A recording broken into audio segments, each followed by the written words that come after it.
भगवत्सल भगवान के। आइए, प्राणों का प्राण, वेदों का प्राण, पुराणों में महापुराण, परमहंस संहिता, श्रीमद् भागवत महापुराण, जिसमें 12 स्कंद, 335 अध्याय और 18,000 श्लोक, और इस दिव्यतम पुराण की व्याख्या करते हुए भागवतकार कहते हैं कि भाग्योदयेन बहुजन्म समर्जितेन सत्संगमं च लभते पुरुषो यदा वै। अनेक अनेक जन्मों का पुण्य जब एक बार में परमात्मा देता है तो यह भागवत की कथा सुनने का सौभाग्य मिलता है। यह जो भागवत की कथा कितनी महत्वपूर्ण है।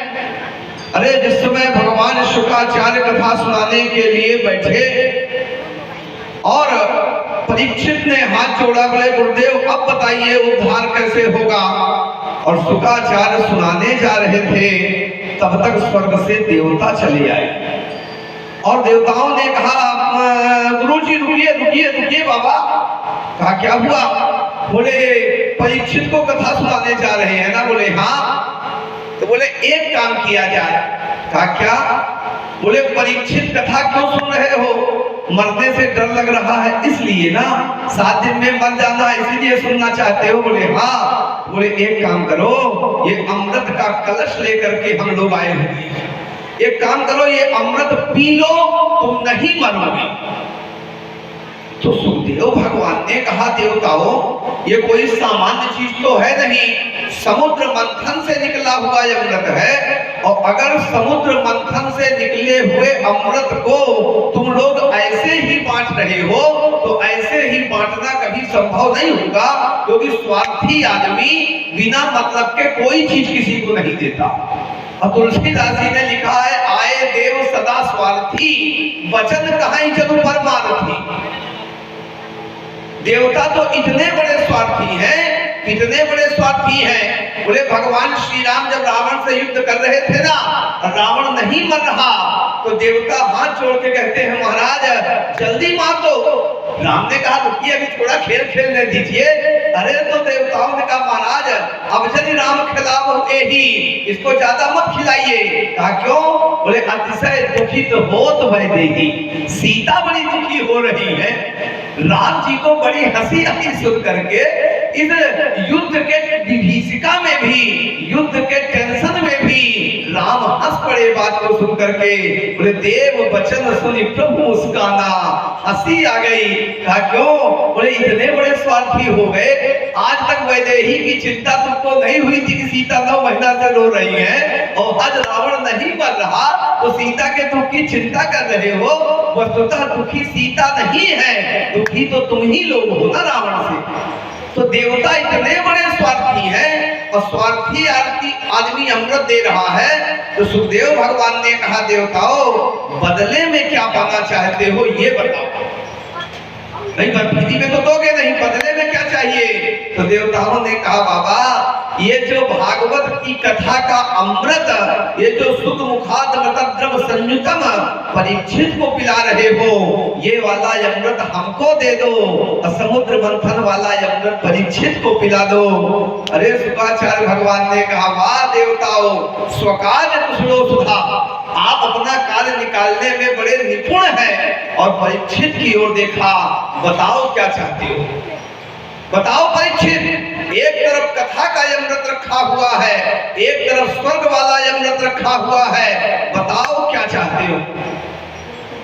अच्छा मान लो वीरेंद्र दाऊ यही वाली कंडीशन गुहा में हो जाए, एक तरफ अमृत रखा हो दरवाजे पर, यहाँ हम चौकी लगाए कथा सुना रहे हो, तो आप लोग कहाँ जाइएगा? पूरा पंडाल खाली हो जाएगा। थोड़ा सा मिल जाए, आधी चम्मच मिल जाए, एक मूल मिल जाए। शुक्राचार्य ने कोई रिस्क नहीं लिया कि मैं कथा ही सुनाऊंगा। सुखदेव भगवान ने कहा राजा बोलो क्या चाहते हो? कहा क्यों? बोले मरने से डर लग रहा है ना, ये अमृत रखा हुआ है, एक अमृत मैं तुमको पिलाने जा रहा हूँ, बताओ क्या लोगे? तो परीक्षित ने कहा गुरुदेव न तो मैं इस अमृत को जानता हूँ और न इस अमृत को जानता हूँ, तो पहले दोनों में अंतर बताइए, दोनों में डिफरेंस कितना है। तो सुखदेव भगवान कहते हैं राजा इतना अंतर है। कहा क्या?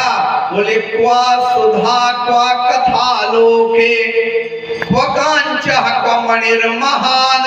एक तरफ कांच का टुकड़ा रखा हुआ है, एक तरफ मणि रखी हुई है। कथा का अमृत मणि है, स्वर्ग का अमृत कांच का टुकड़ा है।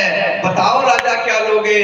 राजा हंस पड़ा, बोले गुरुदेव कोई अभागा ही होगा जो कांच के मणि को छोड़ करके कांच का टुकड़ा लेने जाएगा।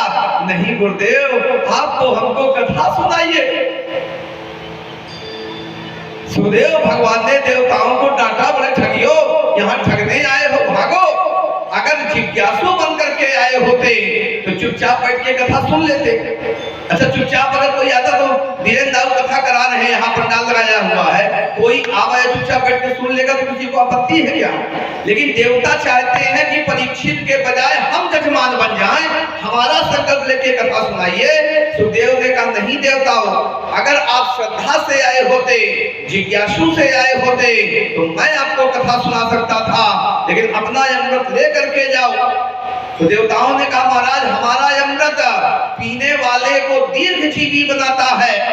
सुखदेव भगवान ने कहा देवताओं यह सत्य है कि तुम्हारा अमृत व्यक्ति को दीर्घजीवी बना सकता है, पर भगवान की कथा का अमृत व्यक्ति को दिव्यजीवी बनाता है, व्यक्ति के अंदर दिव्यता पैदा होती है। तो देवताओं ने कहा बाबा कौन सी कथा सुना रहे हो? है क्या भागवत? क्या परिचय है?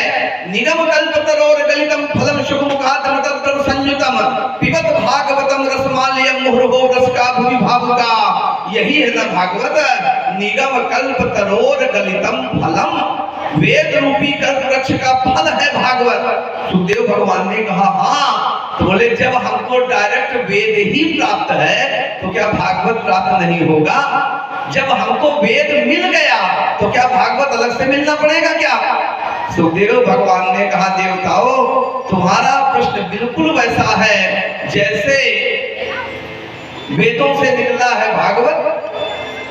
तो एक बात बताओ, हम लोग शक्कर से मिठाई बनाते हैं, क्यों तिवारी जी? ऐसे रबड़ी बनाए थे ना, शक्कर डाले होगे बढ़िया, और आप लोगों का बहुत ज्यादा ही पड़ती है। चाय वगैरह भी पिलाते हो पूरा शक्कर डाल देते हो। शक्कर सस्ती होती है क्या है? तो शक्कर से मिठाई बनती है और गन्ने के रस से शक्कर बनती है, ऐसे ही है ना? गन्ने के रस से शक्कर, शक्कर से मिठाई बनती है। अच्छा मान लो कोई बुद्धिमान आदमी ये सोचे कि गन्ने के रस से शक्कर बनाओ, शक्कर से मिठाई बनाओ, तो डायरेक्ट गन्ने के रस से ही मिठाई बना लिया जाए, तो क्या ये संभव हो पाएगा? जिस प्रकार गन्ने के रस से शक्कर बनती है, शक्कर से मिठाई बनती है, ऐसे ही जो काम भागवत से होगा वो काम वेदों से नहीं होगा। भले ही वेदों से निकल करके भागवत आ रही है। जैसे गाय के दूध से बढ़िया घी बनता है और घी में सब्जी बनाई जाती है, पूरी बनाई जाती है, और कोई बुद्धिमान आदमी सोच ले कि जैसे गाय के दूध से घी बनेगा, घी से सब्जी बनाई जाएगी, तो हम दूध में सब्जी बना लेंगे, काहे को घी निकालने का प्रयास करें, तो क्या बना पाओगे? नहीं, बात सब्जी घी से ही बनती है। विडंबना ये हो गई कि पहले हम लोगों को यहाँ घी से सब्जी बनती थी, आज सब्जियों से घी बनाया जा रहा। आज बड़ी बड़ी वनस्पतियों से घी पैदा किया जाने लगा, ना जाने क्या क्या मिला करके पैदा करते हैं। तो जैसे गाय के दूध से घी और घी से सब्जी बनेगी, ऐसे ही वेदों से निकला है भागवत, और जो काम भागवत से होगा वो काम वेदों से नहीं होगा।